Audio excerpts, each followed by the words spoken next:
Olá, eu sou Keila Batista, docente na Universidade Federal do Vale do São Francisco e coordenadora do GEPAC. É com imenso prazer que estou com a professora doutora Márcia de Souza Xavier, docente na Faculdade de Veterinária da Universidade Federal Fluminense, e vamos conversar sobre avaliação laboratorial da hemostasia. É com a senhora, professora Márcia. Seja muito bem-vinda e muito obrigada. Boa tarde, então, todos. Obrigada, professora Keila, pelo convite, tá? Para falar de um assunto que eu gosto tanto, que é a parte de hemostasia, de coagulação. Espero que seja proveitoso para todos vocês. E vamos lá falar sobre avaliação laboratorial hoje. Vou compartilhar com vocês, então, o que eu dei.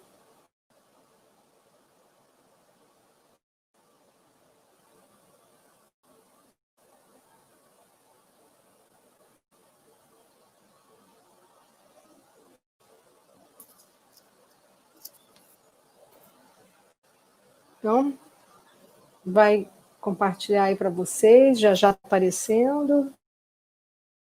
Perfeito.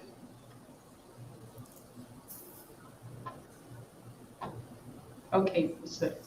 Perfeito.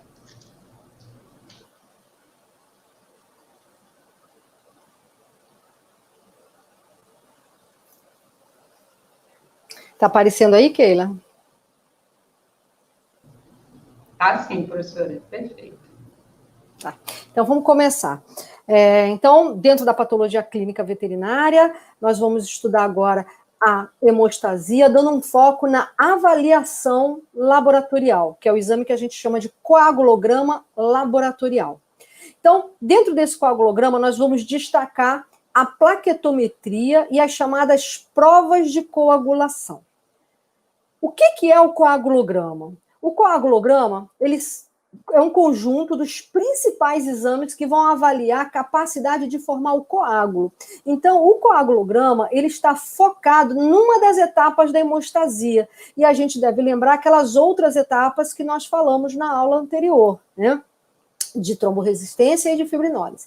Mas o coagulograma, principalmente em veterinária, ele é focado na capacidade do paciente em coagular o sangue. Em medicina humana, se tem exames para todas as fases da hemostasia, e hoje a tecnologia mostra cada vez exames mais detalhados para investigação de todas as etapas da hemostasia em medicina humana, mas em medicina veterinária, isso ainda não chegou a esse patamar, embora os exames possam ser adaptados. Mas hoje em dia, o que nós fazemos na rotina laboratorial é a avaliação, então, através da plaquetometria e dos testes de coagulação, como a gente vai ver daqui a pouquinho. Então, quando a gente deve solicitar esse conjunto de exames, né, a plaquetometria e os tempos globais da coagulação, né, nós vamos solicitar em duas circunstâncias. Quando o paciente está prestes a ser submetido a uma cirurgia, então dentro dos exames pré-operatórios, uma vez que o animal vai sofrer vários traumas vasculares durante a cirurgia, por menor que seja a cirurgia, ou quando esse paciente apresentar sinais de hemorragia que nós classificamos como espontânea. Como que a gente vai entender essas hemorragias espontâneas? Daqui a pouquinho a gente vai detalhar o que são essas hemorragias espontâneas que nós já comentamos na aula anterior, mas vamos falar novamente. No pré-operatório, então, nós temos algumas intervenções cirúrgicas que podem ser emergenciais ou eletivas. Nas cirurgias emergenciais, muitas vezes nem dá tempo do paciente fazer qualquer tipo de exame. Então, isso é uma coisa que Isso é uma coisa que pode fazer com que o paciente não consiga ser submetido aos exames que seriam importantes para ele e que ele precisa fazer a cirurgia para se manter vivo mais do que se ele tivesse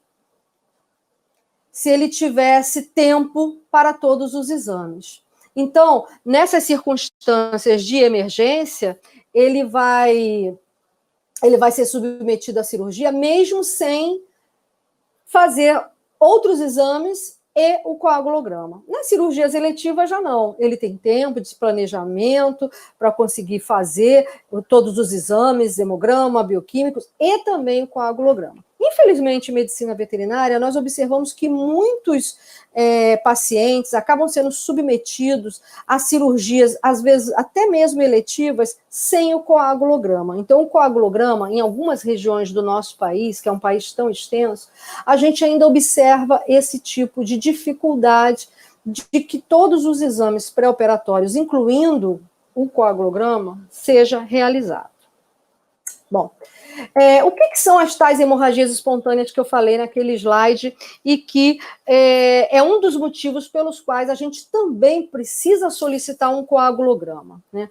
Então, na aula passada, quando a gente falou da fisiologia da hemostasia, nós vimos que o funcionamento do corpo, a fisiologia no corpo de um mamífero qualquer, seja ele humano ou não, gera pequenas rupturas em nível capilar, né? E que não há extravasamento de sangue. Por que não aparece sangue nessas rupturas? Por conta dos valores de normalidade dos elementos hemostáticos, né? Que são as plaquetas, os fatores plasmáticos da cascata de coagulação, a plasmina que faz a fibrinólise e os anticoagulantes que regulam a formação desse coágulo e impedem que o sangue coagule como um todo quando há necessidade de formar um coágulo. Então, o paciente que tem uma quebra nesses elementos hemostáticos, quer seja uma quebra quantitativa ou qualitativa, e a gente vai falar isso também posteriormente, quando a gente for falar dessas alterações nesse sistema hemostático, ele vai apresentar sinais de sangramento para essas pequenas rupturas. E aí a gente fala em hemorragia espontânea, tá? Então aqui uma imagem para falar dessas hemorragias espontâneas, onde as petequias são os principais representantes desse tipo de hemorragia espontânea, né? Nesse animal, a gente observa vários pontos hemorrágicos na mucosa oral, então é um representante da espécie canina, e aqui o veterinário mostrando a mucosa oral cheia de pontos hemorrágicos que nós chamamos de petequias, né? Então, essas petequias, elas indicam a deficiência na parte da coagulação primária, ou seja, aquela fase em que forma o tampão plaquetário, em que há imediatamente após a lesão vascular, adesão e agregação plaquetária fechando o local da lesão. Então, o animal com petequias, ele tem essa indicação de suspeita, de problema na hemostasia primária. Isso é importante porque já direciona os tipos de exames do coagulograma que você precisa priorizar. Então, vamos lá. Uma pergunta, o hematoma, ele pode ser considerado como um sinal de hemorragia espontânea? Então, muitas vezes quando você vê o animal com hematoma, a gente não vai pensar que aquilo é uma hemorragia espontânea, a gente vai pensar que aquilo ali é resultante de um traumatismo, né? Um cachorro que pode ter caído da escada, pode ter sofrido um atropelamento, pode ter sofrido um trauma de chute de alguém, um coice, né?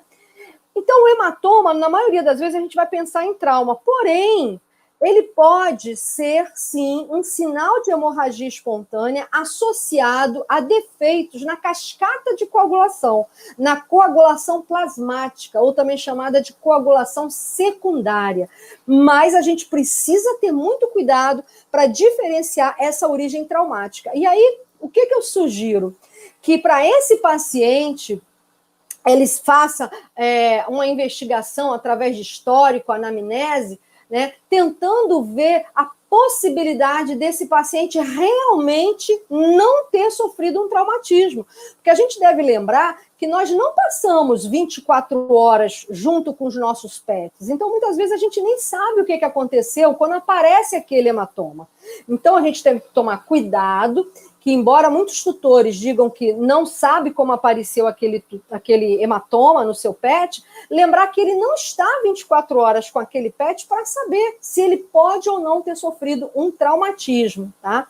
Então, é muito cuidado na análise do hematoma como hemorragia espontânea. Tá?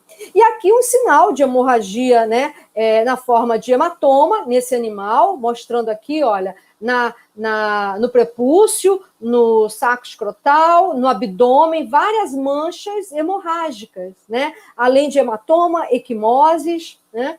E que, então, pode ser uma suspeita de uma deficiência na hemostasia secundária, ou plasmática, ou cascata de coagulação. Tudo isso a gente pode considerar como sinônimos, né? Bom, existem sinais clínicos que ajudam a gente ter essa percepção dessas hemorragias espontâneas, tá? Esses sinais clínicos, eles podem ser observados principalmente no momento da coleta de sangue para exames de laboratório. Então, esses sinais clínicos podem ser um sangramento prolongado, ou seja, continua extravasando sangue daquele local onde você funcionou para coletar a amostra, para mandar para o laboratório, né? Isso pode ser uma percepção empírica, né? Porque você faz isso de forma automatizada, né? Vai, coleta o sangue, fez o garrote, antisepsia, coletou, fez a hemostase mecânica, a compressão mecânica, muitas vezes pede para o tutor continuar aquela compressão, e a partir dali não sai mais sangue. E muitas vezes você faz igualzinho como você faz com todos os pacientes, e aquele sangramento continua. Esse sangramento prolongado pode ser um sinal clínico importante de hemorragia espontânea e está associado também a defeitos na coagulação plaquetária, na fase plaquetária de formação do coágulo, que a gente chama de primária. E o sangramento recorrente? O que é o sangramento recorrente? É aquele sangramento que para no tempo que você achou que tinha que parar normalmente, que você está acostumado a perceber depois que você acaba a coleta de sangue, que parou, e dali a algum tempo ele volta a sangrar, né? Isso pode ser um indicativo de um defeito na coagulação secundária, ou plasmática, ou cascata de coagulação. Então, esse momento de coleta de sangue para amostra de laboratório, né, para exames de laboratório, ele é importante, essa percepção. Embora ela seja empírica, ela não seja mensurada com um cronômetro para você perceber que esse sangramento ele parou no tempo que você costuma perceber, ou se ele parou dentro do tempo normal, é uma percepção intrínseca. Mas o sangramento recorrente ele já é mais fácil de você perceber, porque ele parou, você achou que não vai mais sair sangue, e daqui a pouco volta a sair sangue. Então, essa percepção clínica, ela já é importante para essa possibilidade de uma hemorragia espontânea. Tá? Então, o que acontece, né, aqui um esquema para mostrar essa formação do tampão plaquetário, que ele é removido e gera esse sangramento recorrente. Então, aqui um esquema de um vaso sanguíneo, né, simples ali, a parede vascular, e houve uma lesão aqui nesse ponto, né, e nesse ponto em que houve uma ruptura e começa a haver extravasamento de sangue, né? Houve a ruptura vascular e começa então a sair sangue, caracterizando a hemorragia, e as plaquetas de imediato vêm e fecham esse local da lesão. Formou-se o tampão primário. Tampão primário esse que imediatamente, com a formação de fibrina, vai ficar estável até que haja a regeneração vascular. Quando não ocorre essa formação de fibrina, porque a cascata de coagulação, a coagulação plasmática, a coagulação secundária está com algum problema, o que acontece? A hemorragia para por conta desse tampão plaquetário, mas o fluxo sanguíneo permanece no local. Não há a formação do coágulo completo que faz com que o fluxo sanguíneo diminua por ali e o coágulo fique grudado, já que a fibrina é uma proteína gelatinosa grudenta. Então, o coágulo fica solto, porque ele é formado só de plaquetas. E aí, o que acontece? Esse fluxo sanguíneo desloca esse tampão plaquetário, não um a um, assim como eu fiz aí na representação, ele arranca aquele amontoado de plaquetas, né, aquele agregado plaquetário, e o sangue volta a sair. E aí, o que acontece? As plaquetas voltam a grudar e a fechar o local da lesão, e o fluxo sanguíneo volta a sair novamente, e as plaquetas voltam a fechar novamente a lesão, e o fluxo sanguíneo volta a remover e a sair, e esse deslocamento desse tampão plaquetário vai ocorrer várias vezes, acumulando nesse espaço, no celular subcutâneo, um volume sanguíneo que vai aumentando, de um sangue que não coagula, de um sangue que não gelatiniza. E como ele se mantém na forma fluida, ele vai, então, formando uma cavidade, uma neocavidade ali, e o que vai caracterizar o hematoma. Tá? Então, o sangramento recorrente acontece isso, porque o tampão plaquetário ele é removido pelo fluxo sanguíneo, então, no momento da punção para a coleta de sangue, nós vamos ter o sangramento recorrente, mas nesse paciente pode haver a formação de hematoma. Por quê? Porque o sangramento também ele é recorrente dentro daquele espaço do celular subcutâneo. Então, vai acumulando sangue e forma o hematoma. Então, aí a gente já explica as duas coisas. O sangramento recorrente e a formação de hematoma. Então, os testes laboratoriais da avaliação da coagulação, eles podem ser divididos em testes laboratoriais que avaliam a coagulação primária, a parte, então, primária da coagulação, e depois a gente vai ver os testes laboratoriais da avaliação da coagulação secundária. Então, vamos falar primeiro dos testes da avaliação da coagulação primária. Então, nós temos a plaquetometria como principal exame laboratorial da avaliação da coagulação primária. E por que ele é o exame mais importante do coagulograma? Porque a plaquetopenia, que também pode ser chamada de trombocitopenia, que é a redução do número de plaquetas abaixo do mínimo normal para aquela espécie, é a alteração mais frequente que existe, tanto nos animais quanto nos seres humanos. Então, se você está diante de um paciente que tem uma suspeita de uma doença de coagulação, a primeira pesquisa que nós temos que ver é se ele tem uma queda no número de plaqueta, ainda que ele tenha outros problemas da coagulação, ainda que ele tenha outros. Por quê? Porque normalmente, né, o animal, se ele tem uma doença adquirida da coagulação, na maioria das vezes, essa doença adquirida não afeta toda a coagulação. Na maioria das vezes, afeta um pedaço da coagulação só, né? E que esse pedaço, na grande maioria das vezes, é a coagulação primária, né? E na maioria das vezes, é uma redução no número de plaquetas. Então, por uma questão estatística, de frequência, a contagem plaquetária é muito importante porque ela pode já indicar o problema que esse paciente tem na coagulação, tá? Bom, então, falando da plaquetometria, então, teste laboratorial que avalia a coagulação primária, né, essa análise da contagem de plaquetas, ela pode sofrer interferências pré-analíticas que são muito frequentes e fazem com que o resultado da plaquetometria não seja fidedigno àquilo que o paciente tem na corrente sanguínea. E isso é uma questão muito importante em medicina veterinária. Por quê?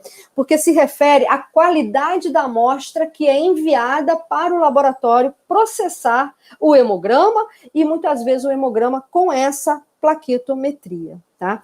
E que interferências são essas, né? São interferências nessa qualidade da amostra que inclui desde a colheita. Então, uma colheita com muitas perfurações, ela vai levar a um consumo plaquetário naquele local da punção, isso vai reduzir. Vai levar à formação de agregados plaquetários, esse excesso de perfuração. E aí, se vocês olharem para o fundo da minha apresentação, tem um grande agregado plaquetário ali no fundo da apresentação. Isso é uma das coisas que pode acontecer por conta da colheita de material, e isso é muito comum na colheita de sangue de felinos, né? De felinos domésticos, isso é muito comum. Isso pode ser decorrente do acondicionamento, né, no frasco que vai ficar com essa amostra sanguínea. Então, se for acondicionado num frasco que não é o próprio para amostra de sangue com o anticoagulante EDTA, e isso ainda ocorre de vez em quando em medicina veterinária, já houve uma adaptação muito melhor nas últimas décadas, vamos dizer assim, com o uso dos tubos de colheita a vácuo. Mas em algumas unidades, a gente ainda observa a reutilização de tubos, né? De tubos de vacinas, de tubos de medicamentos, de antibióticos, né? Mas, felizmente, e são raros esses eventos. Mas esse acondicionamento, se ele não é no tubo fabricado para amostra de sangue, para exames de laboratório, para contagem de plaquetas, para o hemograma, que é o tubo de tampa roxa, isso também pode levar à formação de agregados plaquetários, né? Uma outra coisa que também pode levar à formação de agregados plaquetários é quando esse acondicionamento demora, quando quem coletou o sangue demora a depositar dentro do frasco com o anticoagulante. Pode acontecer quando não retira a agulha para depositar o sangue no tubo com o anticoagulante, e também quando demora para homogeneizar o sangue com o anticoagulante. Então, essas são circunstâncias que podem levar a erros na contagem da plaquetometria. Uma outra coisa ainda com relação à colheita e acondicionamento é o volume de sangue. Quanto menor o volume de sangue coletado, maior a chance de você ter a formação de agregados plaquetários, que prejudica a contagem fidedigna dessas plaquetas na amostra desse paciente. A conservação, então, imediatamente após a colheita e a homogeneização no tubo de acondicionamento, a gente precisa manter essa amostra refrigerada. Após a homogeneização, ela tem que ser mantida refrigerada até o momento de ser processada. Então, mesmo chegando no laboratório, se ela não for processada naquele momento, ela deve ser mantida em refrigeração e sair da refrigeração no momento que for processada. Tá? Bom, o processamento em si também é importante, porque esse tempo entre a coleta de material e o processamento, o ideal é que não ultrapasse de 6 a 8 horas. Então, coletou a amostra, acondicionou a amostra, refrigerou a amostra, ela deve chegar ao laboratório antes desse intervalo de tempo para manter a fidedignidade do resultado. O que é fidedignidade? Para que o resultado do exame seja o mais próximo possível daquilo que o paciente tem no sangue dele, tá? O esfregaço também, feito na hora da colheita, mesmo com sangue com anticoagulante, ele também ajuda nessa contagem plaquetária, porque essa contagem pode ser feita no esfregaço. Então, esse esfregaço feito até 2 horas depois que coletou a amostra com o anticoagulante, ela é bem representativa, bem fidedigna do que aconteceu no momento da coleta. Então, se no momento da coleta houve a formação de agregados, houve formação de fibrina, esse esfregaço também retrata tudo isso. E quanto mais tardiamente for feito esse esfregaço, mais problemas a gente vai ter de agregação e de comprometimento na contagem plaquetária, tá? Bom, a plaquetometria, de um modo geral, tem os seus valores de normalidades variando entre 100 mil e 1 milhão de plaquetas. Em algumas espécies, como nos cães e nos gatos, 100 mil já é considerado uma plaquetopenia, porém, é uma plaquetopenia que não é capaz de causar hemorragia espontânea, tá? Então, com 100 mil plaquetas, qualquer indivíduo, inclusive o ser humano, tem uma capacidade hemostática adequada para formar o tampão plaquetário, tá? Ah, Márcia, mas eu já vi um animal que tinha 120 mil plaquetas e ele tinha formação de petequias. Bem, o que pode estar acontecendo? Esse animal, embora tenha um número adequado, porque 120 mil é acima de 100 mil, então ele tem uma quantidade adequada, ele pode ter um defeito nessas plaquetas ou mesmo alguns defeitos na estrutura vascular que prejudicam a formação do tampão plaquetário, como a gente viu lá no estudo da fisiologia da hemostasia, tá? Mas se essas plaquetas estão perfeitas e o paciente também tem a sua estrutura vascular adequadamente formada, fisiologicamente formada, essa contagem é suficiente para que ele não tenha sinais de hemorragia espontânea, mesmo sendo trombocitopenia, sendo plaquetopenia em algumas espécies, como nos humanos, nos cães e nos gatos.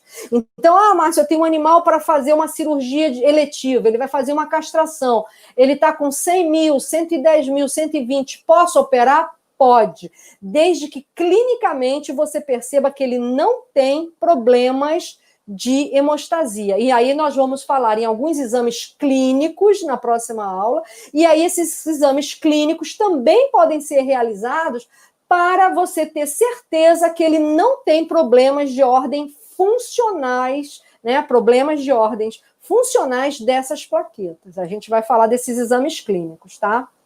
Bom, e acima de 1 milhão de plaquetas, né, que a gente vai chamar de trombocitose ou plaquetocitose, acima de 1 milhão, o animal tem menos problemas do que quando ele tem pouca plaqueta. Ele não vai ter problema de hemorragia, mas ele pode ter problemas de formação de trombos. Vai depender se essa plaquetocitose, se essa trombocitose, ela é permanente ou ela é passageira. Na grande maioria das vezes, ela é passageira e não causa muitos problemas de trombose. Então, é um animal que precisa ser investigado para saber se essa trombocitose ela é permanente ou se ela foi passageira. E aí a gente vai ver essas circunstâncias no capítulo de alterações na hemostasia primária. Não é nesse estudo a gente vai falar apenas dos exames, tá? Bom, e aí a gente pode ter plaquetopenia sem sinais clínicos e com sinais clínicos. Ou seja, um animal que tem uma contagem entre 100 mil a 300 mil, né? Perdão, 100 mil a 30 mil plaquetas, né, que já é bem abaixo de 100 mil, ele pode nem ter sinais clínicos de hemorragia espontânea. Isso é dado de literatura, de 100 mil a 30 mil, ele pode não ter sinais clínicos. Eu já vi um paciente com 5 mil plaquetas e ele não tinha petequia, ele não tinha formação de hemorragia espontânea. Então, esse dado que está aí é um dado de literatura que acontece na maioria das vezes. Não quer dizer que você não vá buscar na sua rotina, né, não vai perceber na sua rotina um animal com menos de 30 mil que não apresente sinais de hemorragia espontânea. Isso pode acontecer. E como você pode ver também um animal com mais de 100 mil com sinais de hemorragia, mas que o problema dele não é trombocitopenia. Com mais de 100 mil, o problema não é quantidade, é qualidade, que é o que a gente vai discutir no estudo de alterações da coagulação primária e secundária. É um outro tópico. E quando ele tem sinais clínicos, é quando ele está abaixo dessas 30 mil plaquetas por milímetro cúbico de sangue ou por microlitro de sangue, né? Então, com uma contagem abaixo de 30 mil, ele já pode apresentar esses sinais clínicos de hemorragia espontânea, que no caso vai ser o quê? As petequias que mostram falha na coagulação primária, tá? Bom, existem outros testes laboratoriais plaquetários, mas que são muito menos utilizados na rotina veterinária, tá? Veterinária, eu gosto de deixar bem claro, porque na rotina humana é feito com frequência, tá? O que eu cito aqui como esses exames? É um exame feito num equipamento chamado agregômetro, que ele mede a capacidade de agregação plaquetária, e testes que pesquisam anticorpos antiplaquetários, tá? Isso em medicina veterinária, a pesquisa de anticorpos antiplaquetários já está entrando mais na rotina dos pacientes, que se investiga muitas vezes uma causa indefinida de trombocitopenia, então parte-se para exames mais profundos, e esse é um dos exames que podem entrar nessa rotina, tá? Eles avaliam, então, o agregômetro, a capacidade de agregar, então seria um teste mais qualitativo, né? Enquanto essa pesquisa de anticorpos, embora também se refira a uma qualidade, né, que possa existir anticorpos antiplaquetários, é um teste que vai se correlacionar com a queda no número de plaquetas, porque esses anticorpos nas plaquetas vão determinar destruição e, consequentemente, queda no número de plaquetas, tá? Bom, falando agora dos testes laboratoriais que avaliam a coagulação plasmática ou coagulação secundária, ou cascata de coagulação, nós vamos falar, então, dos testes globais da coagulação plasmática, que também são chamados de tempo de protrombina, que avalia a via extrínseca e comum, e o tempo de tromboplastina parcial ativado, que avalia a via intrínseca e comum. Então, relembrando lá da fisiologia, né, que a gente fez na aula anterior, esse tempo de protrombina, ele tem a sigla menor, TP, e ele avalia a via menor, que é a extrínseca, passando pela comum. Enquanto o tempo de tromboplastina parcial ativado, que tem a sigla TTPA, avalia a via maior, que é a via intrínseca, passando pela via comum. Então, todos os dois testes, eles sempre passam pela via comum, né? Mas ele vai se iniciar na via extrínseca e o outro vai se iniciar na via intrínseca. Isso no laboratório. A gente vai ver no laboratório, então, como que a gente faz isso, né? A gente vai pegar uma amostra do plasma do paciente e ativar a coagulação. No teste do TP, a gente vai ativar a via extrínseca e no teste do tempo de tromboplastina parcial ativada, no TTPA, a gente ativa a via intrínseca. E vai medir o tempo que leva para formar fibrina, vindo pela via extrínseca até a via comum, onde tem a formação de fibrina, ou vindo pela via intrínseca até a via comum, onde há a formação de fibrina. No momento que a percepção das primeiras moléculas de fibrina sendo formadas, o cronômetro ele é interrompido. E aí a gente avalia este tempo. Então, se o paciente tiver com algum defeito nessas vias, o que acontece com o tempo? O tempo fica aumentado. Ele leva mais tempo para chegar à formação de fibrina.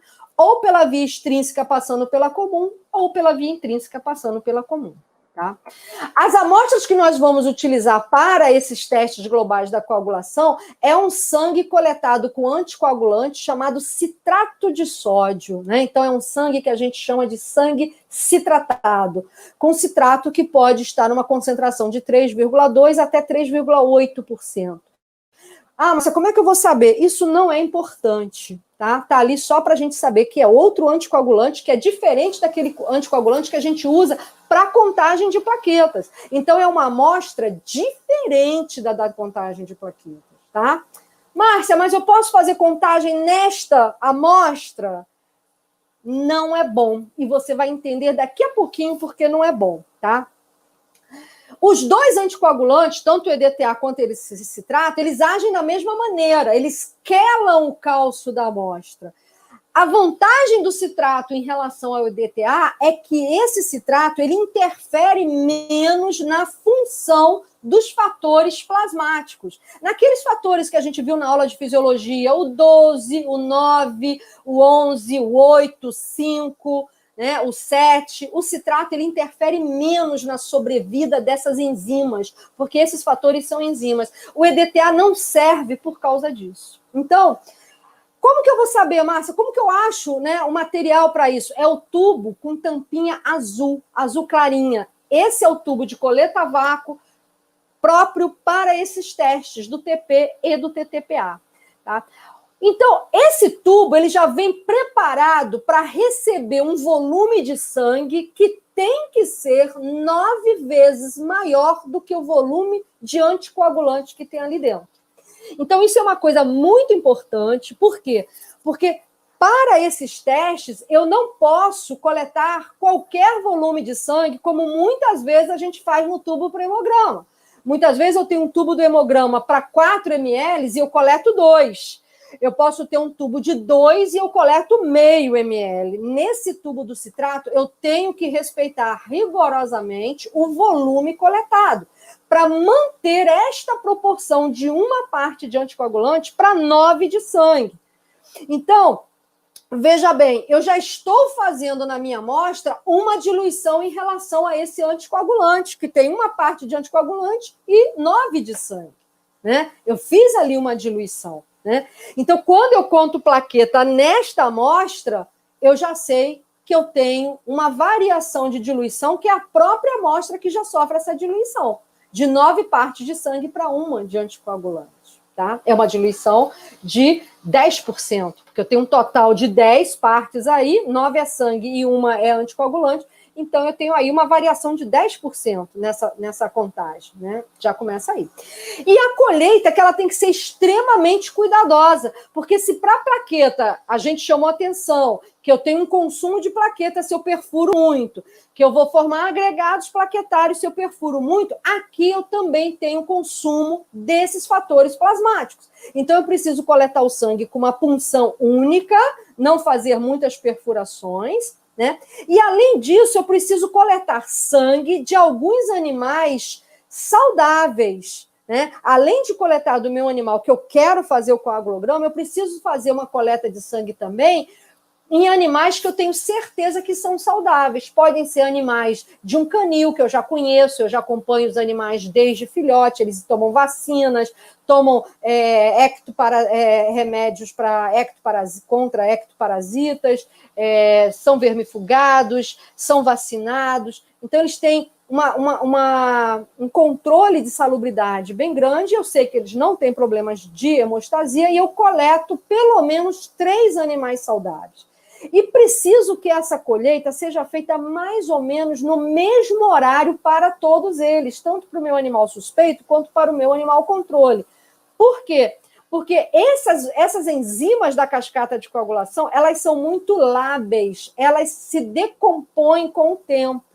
Então, eu posso ter resultados falso positivos ou falso negativo de acordo com a diferença de tempo dessas coletas de sangue. Então, se eu coletar primeiro do meu animal suspeito e dos meus controles depois, é claro que o meu suspeito vai ter uma degradação desses fatores no sangue no momento do teste, porque eu coletei antes. Então, passou mais tempo a amostra do que os meus controles que eu coletei depois, e na hora que eu cheguei no laboratório, as amostras já estavam mais frescas dos meus controles. Então, eu posso ter um falso positivo, porque eu posso ter uma coagulopatia nesse meu animal suspeito que não é verdade, simplesmente porque degradou os fatores da coagulação em comparação com os meus animais saudáveis. E o oposto pode me gerar um falso negativo. Pode gerar, não quer dizer que vai acontecer. Porque se eu coletar o dos meus controles de manhã e do meu suspeito à tarde, e for à tarde processar as amostras, os meus controles tiveram degradação dos fatores e o meu suspeito teve menos. Então, mesmo que ele tenha um defeito na coagulação, eu posso não perceber isso, porque os meus controles também sofreram degradação e vão ter menos concentração. E aí pode ficar parecendo que o meu animal, que na verdade eu estou pesquisando porque ele é suspeito, não tem doença, mas na verdade foi uma falha na minha metodologia de colheita de material, tá? Bom, e vou enviar para o laboratório. Então eu preciso coletar no mesmo horário e levar para o laboratório no mesmo horário também. Ah, Márcia, posso levar o sangue em todas as suas partes com o anticoagulante? Posso, principalmente se eles foram coletados no mesmo horário. O que está acontecendo com uma amostra está acontecendo com a outra também, as dos controles e a dos meus suspeitos, tá? O ideal é que vá imediatamente, mas se os dois lotes, os dos controles e os dos suspeitos, foram coletados no mesmo horário, isso minimiza problemas na hora de interpretar o resultado. Se eu tiver como centrifugar essas amostras e separar o plasma citratado, que é o que eu vou utilizar para o teste, é o plasma citratado, eu posso, o plasma separado, congelar esse plasma, manter congelado e levar para o laboratório congelado. Mas só o plasma separado. Não posso congelar a amostra íntegra, né, do sangue total. Tá? Bom, então, eu tenho a via extrínseca, que eu vou ativar com um fator semelhante ao fator tecidual, que ativa a via extrínseca, que é o fator 3, né? E os fatores que vão estar envolvidos, então, é esse fator tecidual, que eu vou usar no laboratório, como uma enzima no laboratório, e essa enzima eu vou misturar com cálcio e vou adicionar a minha amostra. E vou testar, então, como ela é capaz de ativar o fator 7. Né? Que vocês lembram que os fatores envolvidos na via extrínseca são o fator tecidual, que é chamado de fator 3, ou tromboplastina, o fator 7 e o cálcio. tá? O fator tecidual e o cálcio jamais têm problemas para causar doenças por falta de cálcio e de fator tecidual. São dois fatores que jamais estão deficientes em nenhum mamífero vivo, tá? E vamos aproveitar para falar por que disso. O fator tecidual, ele é uma proteína que ela já é sintetizada desde a fase embrionária, porque ela é uma proteína estrutural de todos os tecidos.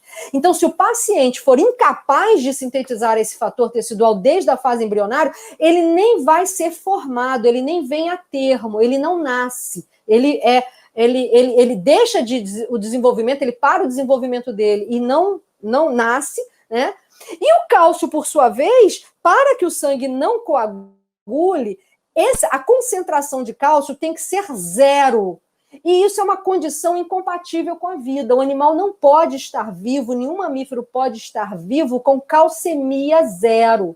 Né? E só com calcemia 0, a coagulação não aconteceria. Então, são dois fatores que a gente usa no laboratório, porque já sabe de antemão que eles não estão em carência naquele nosso animal suspeito, porque senão aquele animal nem vivo estaria, né? Aí vocês lembram por que o cálcio não pode chegar a 0, por que o paciente morre se a calcemia cai? Se a calcemia baixar, o animal já vai morrer, porque ele não vai conseguir fazer as transmissões neuromusculares que mantêm os músculos funcionando, músculo cardíaco, músculo respiratório.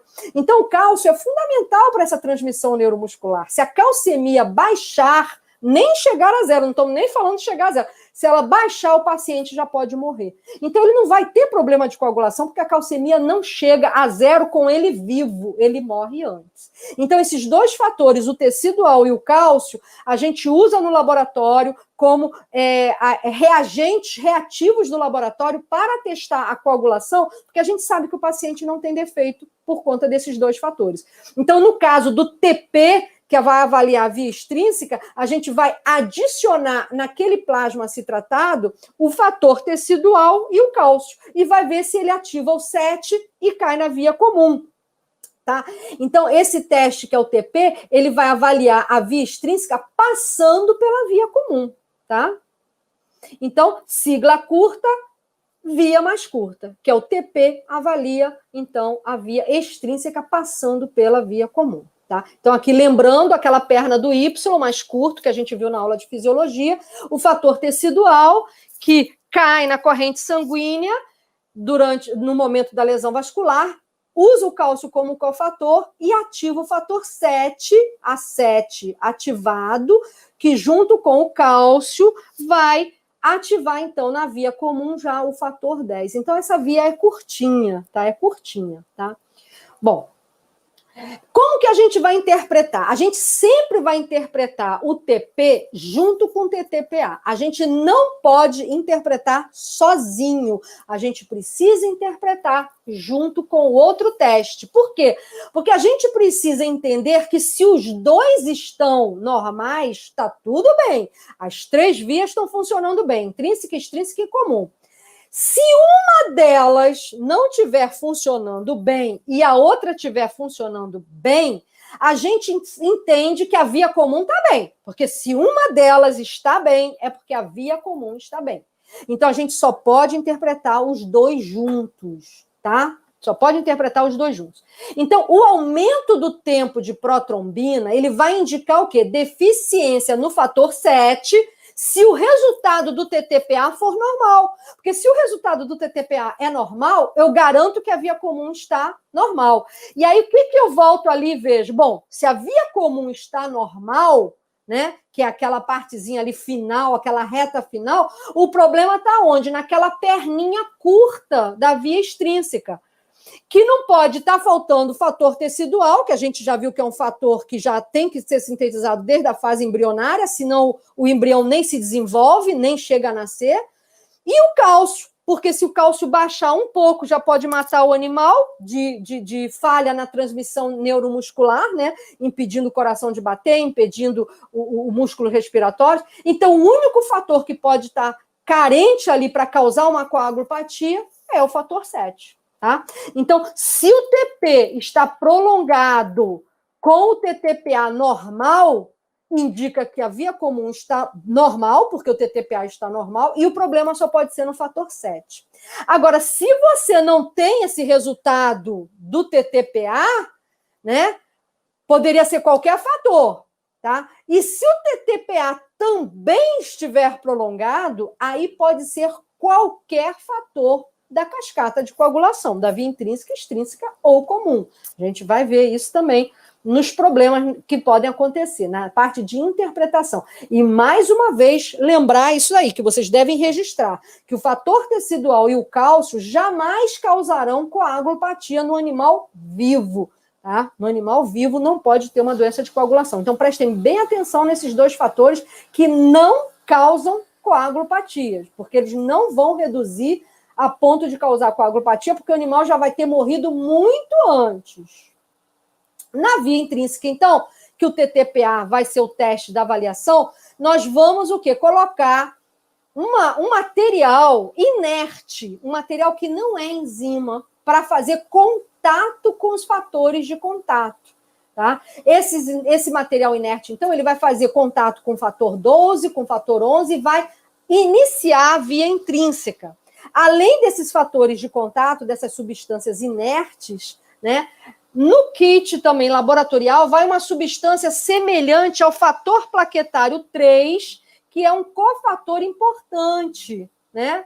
E o cálcio também, porque o cálcio, lembrar que o citrato, ele retirou todo o cálcio da amostra. Então, todo o cálcio da amostra que você coletou está ligado ao citrato. Não tem cálcio para coagular na amostra, porque você usou um anticoagulante que quelou todo o cálcio. Então, você precisa também recalcificar o cálcio, como a gente falou no TP, e além de recalcificar, a gente precisa colocar uma substância inerte só para fazer contato físico e também acrescentar junto o fator plaquetário 3. E aí nós vamos ativar a via intrínseca, o 12, que é a 12A, o 11, a 11A, o 9, a 9A, o cálcio e o fosfolipídio que a gente já acrescentou como reativo do laboratório, e quando chegar aqui na formação de trombina, como a gente falou na aula de fisiologia, essa trombina, formada primeiro só por esse caminho aqui, que está de preto, ela vem e ativa o fator 8 e o fator 5, que são os aceleradores. E aí vai, então, chegar mais rapidamente a formação de fibrina. Então, com as primeiras moléculas de fibrinas que são formadas a partir do momento que nós acrescentamos esses reativos, nós sabemos que essas moléculas de fibrina, a formação delas vieram pela via intrínseca, passando pela comum.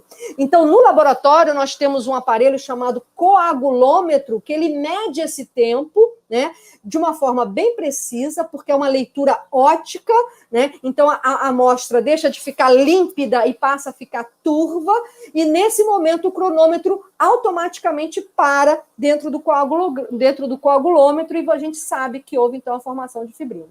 Então, aqui lembrando que a via intrínseca tem ativação por contato, os fatores envolvidos, que são o 12, o 11, o 9, o 8 e os da via comum, né?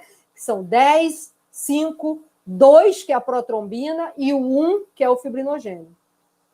O cálcio é um cofator em algumas etapas, vamos voltar aqui ao Y, né, a perna do Y, a gente vê então que o cálcio entra aqui, junto com o fator 9, e também entra depois na via comum, né, mas a gente sabe que o cálcio, ele não é causador de coagulopatia, tá? Então, só está ali, importante lembrar que ele entra também, mas ele não é causador de coagulopatia.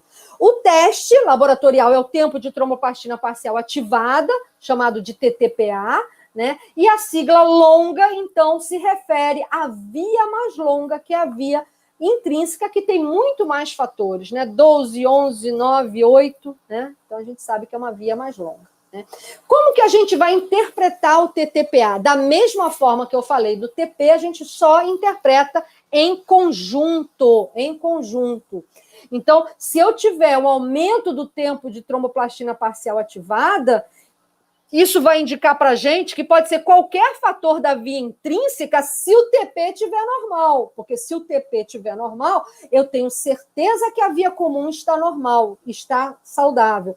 Então, o problema é naquele pedacinho da via intrínseca, né? Porque o TP me mostra que a via extrínseca e a comum estão funcionando adequadamente. Agora, se o TP também estiver prolongado, eu posso ter qualquer fator da cascata de coagulação, via intrínseca, extrínseca ou comum, tá? E aí a gente novamente chama atenção que o cálcio é o único fator, no caso do TTPA, né? Que aí não tem o fator tecidual, no TTPA está entrando só o cálcio, né? Como esse fator, que jamais está associado a falhas na coagulação. E aí a gente termina, então, mais essa etapa do nosso estudo. Professora Keila, chamo a senhora novamente para encerrar nossa aula. Estamos aqui, professora.